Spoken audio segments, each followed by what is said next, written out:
Mackenzie Johnston with Tri-State Livestock News, bringing you discussions concerning fair cattle markets. Today we are chatting with Brad Kooima of Kooima Kooima Varilek Trading. We are discussing the increased negotiated cash trade policy that was voted on last week at the NCBA summer meeting in Denver, Colorado. Brad, can you tell me about the increased negotiated cash trade policy that was voted on at the NCBA summer meeting last week? I can sure give it my best shot, Mackenzie. First of all, thank you for giving me a little bit of time. I enjoy our interviews. So we went down with an awful lot of tension down to the summer meeting. It's very unusual. Usually the summer meeting's more, very cordial. Not a lot of exciting business happens. But of course, there was two fed cattle policies that were being proposed.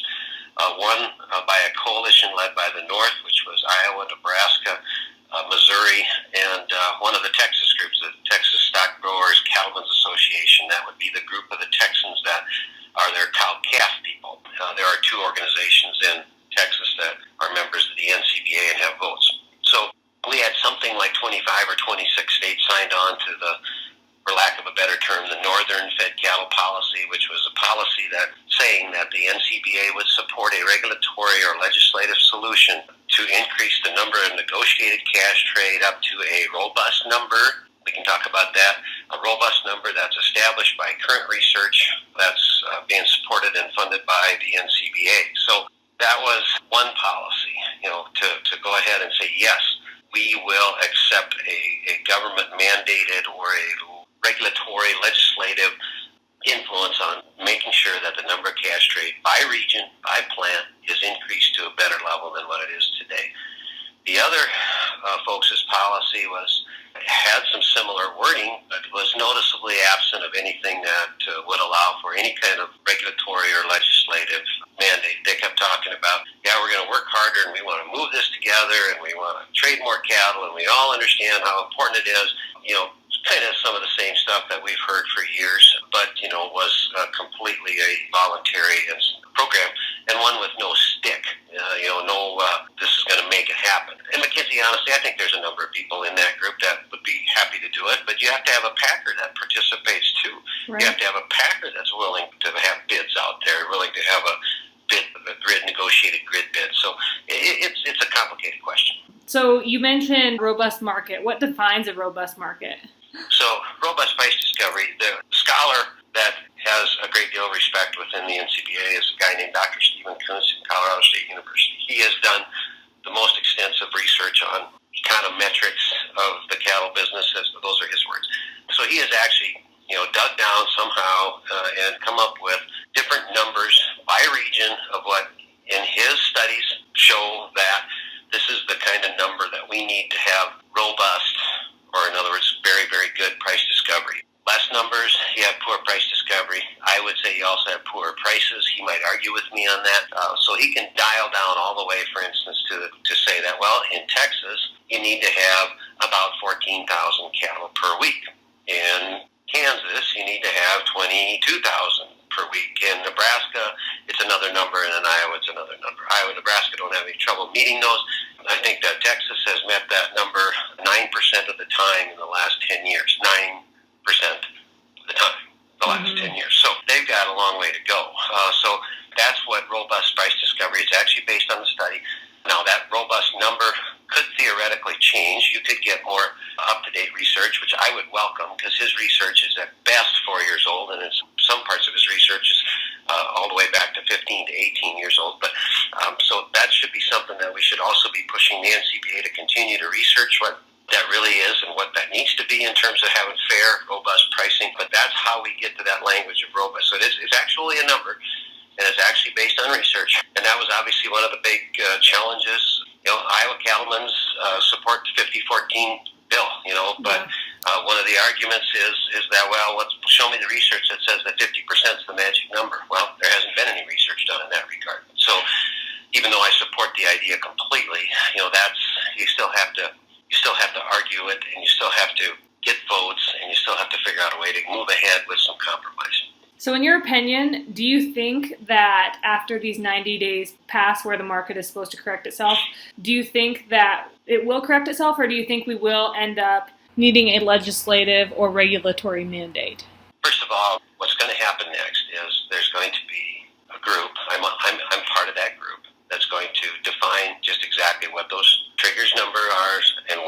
triggered versus these robust numbers and expectations.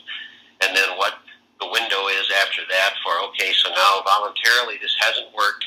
Now we move to a regulatory solution, okay? Yeah. The exact timing of that, I know that 90 days has been tossed around with that. Don't, if it's 91 days, don't freak out. Okay. This is a process now that, it sets in motion. A lot's going to happen by October 1. I think we'll have a lot better idea of exactly than the time frame right after that. It will be sooner rather than later, though. There's enough people on this working group that are not going to accept kicking the can down the road as a solution to this problem. So to answer your question, though, finally, I apologize, but I wanted to preface that. Do I, in my own opinion, my own heart of hearts, do I believe that Texas and Kansas will be able to voluntarily move those numbers, move that needle far enough, consistently? I do not think so. I think that their system is so entrenched in the formula world that the relationship cattle that a lot of those people have with the commercial, that the commercial likes it this way as well. The feed yard is a hotel. It's a supply. It's purely a dial it in and tell me how many cattle you need, and I'll tell you how many you can send. I think, as that system has evolved down there into a vertically integrated system like that, I think it's going to be very, very difficult for them. I hope I'm wrong. I hope this all can be solved, without a regulatory stick. But you ask my opinion, I would say, if we visit again in 6 months or so, I think we'd be visiting about something altogether different. Let's say the market does correct itself within the next 90 days approximately, and then some time goes on, and then somehow we end up right back where we are today with not an adequate amount of cash trade. What happens in that situation with NCBA? Does NCBA turn around at that point and go back to working towards a legislative regulatory mandate? What happens in that kind of a situation? Yeah, that's part of the process that we're going to have to define. My expectation would be that, so you've got a COVID-related situation where for the last 3 weeks they've actually traded quite a few cash cattle down there. I don't think that that's normal. I just referenced that 9% of the time only is when Texas has actually met those numbers. So even though they have the last couple of weeks. So let's just say hypothetically to your question, let's say that everybody, doubles down, works hard, and they get cleaned up because that's what they have to do is use some cash cattle to get cleaned up. Plus, the cash cattle average price right now is higher than the formula price. Coincidence. Now we're going to trade cash cattle. Then, does this go away? Absolutely not. I think that as long as I'm part of this committee, and next time you go through another 30 to 60 days where they've fallen way below this deal, let's say in 6 months or whatever, if we get through this COVID mess and we go back to a regular deal, I think we still go, hey, what happened, guys? We're below the numbers. All right, let's go now, either by this next 30-day window or whatever is established by this working group. Then I think that stick stays there, for 3 years. The policy will sunset. In other words, that'll mean it'll have to get revisited in 3 years, but at least for 3 years we've got this policy in place now. With all this talk of increasing negotiated cash trade, what are your current thoughts surrounding Senator Chuck Grassley's 5014 legislation? Do you think it stands a good chance of getting passed? The Iowa Cattlemen's, which that's the group that I'm with, Yep. We still are in obvious support of the 5014 bill and really appreciate someone like the senator who has the courage to carry this spear. Kansas is, that Senator Roberts there has been slow to move. That would be an understatement. Has been a real impasse for moving this policy forward. So, to me, I went down there, and I guess I'm just being very candid. I went down to the meeting hoping that we could get some sort of policy that at least would change the narrative from the NCBA as an organization stomping their foot and saying we're just against the mandate, period. That's just what we are, and that's who we are, and that's, and because that, I think, had provided quite a big impasse for the Senator Grassley bill. Now, this compromise policy that we've passed that, says, okay, if we don't do it voluntarily, we still are, allowing for a regulatory solution. I would say it improves things maybe slightly from where they were. This path is not an easy one, though, for Senator Grassley's bill. I just think for a lot of reasons there's some struggle with it, and some of it's just because of the politics of North and South. Is there anything else you want to touch on that went down at NCBA summer meeting that's notable? Well, I've decided to be either part of the solution or part of the problem in my involvement with this thing.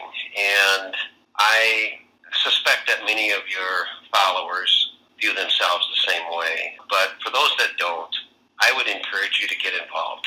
And that was the one thing that I guess as a takeaway, there's people that I absolutely have a 180-degree different idea of what things ought to be run. But, at the end of the day, it was about 7 or 8 of us standing in the hallway saying, we got to figure out something. We got to move forward on something. And I guess I would just encourage people to get involved. I've got shot at a little bit about why you screwed up. You should have stood there and you should have got the 50-14. Yeah, well, we didn't have the votes. That's what it was. Yeah. Didn't quite have enough. So join your state organization, get more votes, and things will change. So, but you know what? I remain hopeful. I believe that cattle guys are still the last independent ag producer, and I'm proud to be part of them. So I'll keep working until I get too tired.